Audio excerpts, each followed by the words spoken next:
미국 증시는 FOMC 회의 첫날 관망세를 보이면서 조정의 모습이 나왔습니다. 큰 조정은 아니고 혼조세 정도로 해석을 해볼 수가 있겠습니다. 또한 주요 기업들의 실적 발표가 계속 이어지고 있고, 마이크로소프트가 장 마감 이후 어닝 서프라이즈를 보이면서 실적 발표를 진행했습니다. 클라우드 매출이 늘어난 것이 가장 눈에 띄는 부분이며, AI의 대표적 기업인 만큼 AI 쪽은 지속적으로 봐야 하는 산업이라는 것이 이어질 것입니다. S&P 500은 다시 한번 장중 최고치를 경신했으며, 나스닥은 살짝의 하락을 결과적으로 보인 날입니다. 연준은 오늘 정책 회의를 마치고 기준금리를 결정할 것입니다. 동결에 무게를 두고 있으며, 그 이후의 발언들이 시장에 중요한 발언들일지 체크를 해봐야 합니다. 금리 인하 시기라든지 횟수에 대해서 파월이 말을 한다면 그 발언들이 시장에 영향을 줄 것입니다. 시장은 3월에 조기 금리 인하에 대한 기대감에 올라왔기 때문에, 파월이 이 발언에 대한 기대감을 충족시켜 줄지 아니면 기대감을 없애버리는 발언을 할지 여부가 상당히 중요하겠습니다. 우리나라 장은 연일 하락 종목이 더 많은 모습을 보였습니다.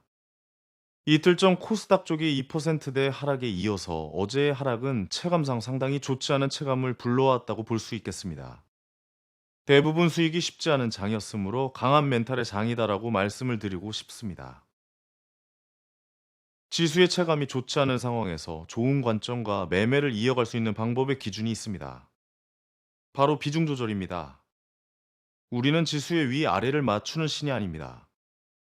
시장이 언제나 판단을 내려주며, 시장이 언제나 기준점을 보여줍니다. 시장이 우리보다 위대하고 거대합니다. 우리는 시장이 보여주는 틀 속에서 각자의 전략을 구성하며 매매를 진행합니다. 그러므로 시장의 위아래를 맞추려는 것에 비중을 둔다면 매매는 힘들어질 수밖에 없고, 관점은 흐려질 수밖에 없습니다.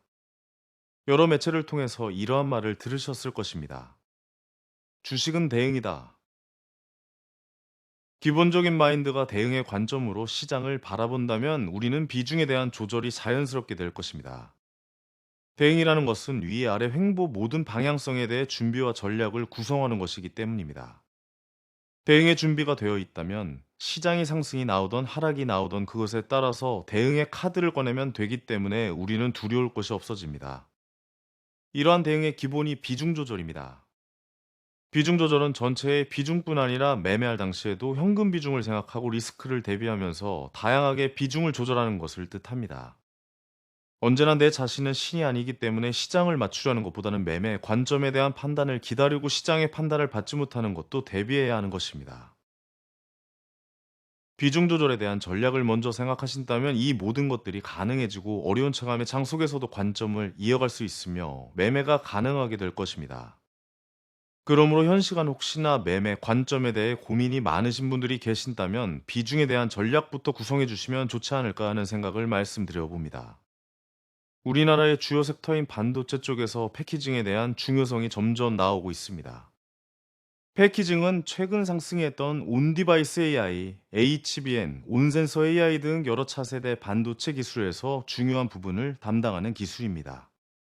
반도체 쪽이 AI와 결합하여 기술력이 향상된다면 사업의 수혜를 받는 산업은 패키징 쪽일 것입니다. 이미 조 단위로 엄청난 투자 경쟁이 이루어지고 있으므로, 과거 올랐던 패키징 종목들을 다시 선별해 보는 것도 좋은 투자의 옵션이 될 수 있을 것입니다. 정부는 오늘 이원화 시스템에 대한 발표가 있을 것입니다.